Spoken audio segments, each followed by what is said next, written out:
Each year we strive to improve on the year before by creating statues and sculpture that are art pieces in their own right. This fourth one in the Masters collection continues on that fine tradition.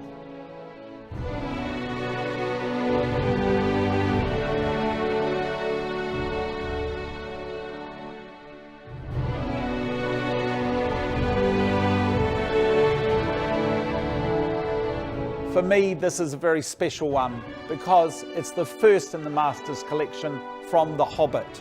This moment in the movie, this character, the actor that played this character, has a very special place in these films. This piece has been an incredible collaboration amongst a large group of people, as is always the case with any of the statues that we create here. But with Thranduil, Stephen Saunders has taken the lead, and his versatility gives him the opportunity to touch every part of the process as this beautiful sculpture comes to life.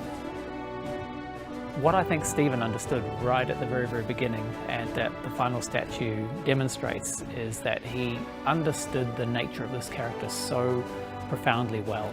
The way I think of the statue is the whole thing is super arrogant. Everything about it, his posture, the lift of his chin, the size of the throne, the design of the throne, and indeed the size of the entire sculpture is big and arrogant.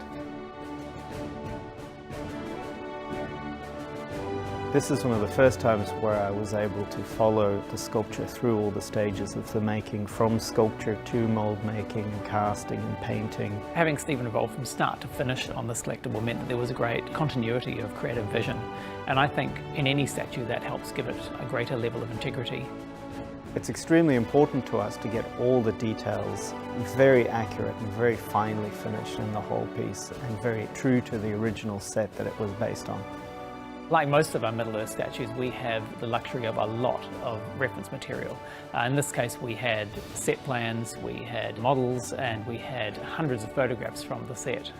We also went down to the archives and pulled the actual costumes so we can reference the fabrics and the textures, the patterns and the colours.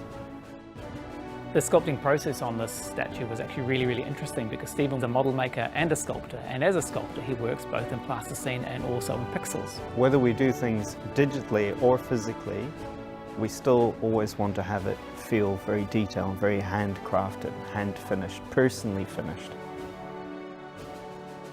Stephen began sculpting the piece digitally.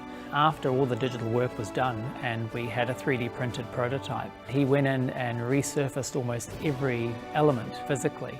What that gave us was handcrafted quality alongside the precision of a digital sculpt.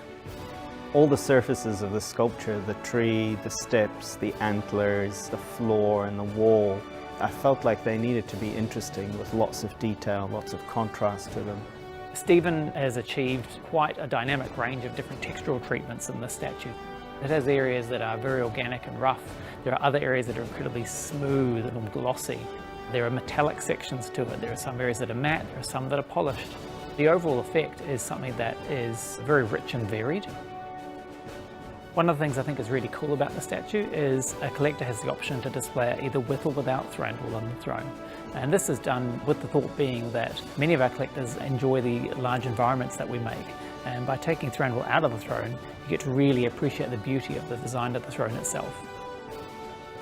Stephen's incredible artistic abilities, his focus on detail combined with the collective energy and expertise of our team has elevated this piece to what it is. It is a beautiful piece of sculpture in its own right, and certainly one that I celebrate in.